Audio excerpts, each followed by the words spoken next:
Теміртау қаласының балалар мен жасөспірімдер театры 1989 жылы қаланың театр мәдениетін сақтау мақсатында ашылып, толығымен Қарағанды облысының жас көрермендеріне бағытталды.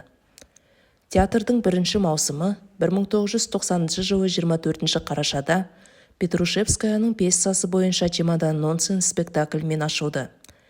Театрдың бірінші бас режиссері Юрий Евгеньевич Синин, бірінші директоры Владимир Коростылев болды. Театрдың актерлік құрамының негізін қалаған сахна шебері Сетина Нина Константиновна, жоғары санатты актерлер Москалюк Михаил Николаевич, Кашуру Александр Алексеевич, Иван Саканцев, Владимир Амбросов, Авраменко Владимир Михайлович болды. 1995 жылдан 2004 жылға дейін театрдың жетекшісі Сергей Павлович Юн, театрдың бас режиссерлері ұзақ уақыт Журавлева Елена Александровна, Долиненко Михаил Михайлович болды. Театрдың бас суретшісі көптеген жылдар бойы Скокова Людмила Петровна болды.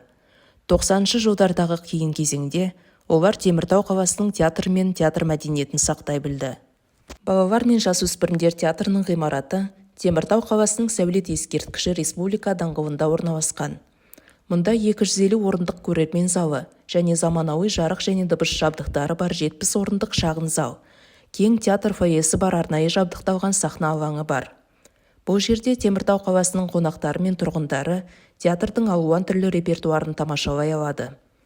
Теміртау театры кең аудиториясы және заманауи жобалық кеңсесі бар қарқынды дамып келе жатқан ұжым. Театр ұжымына шығармашылық табыстар тілейміз.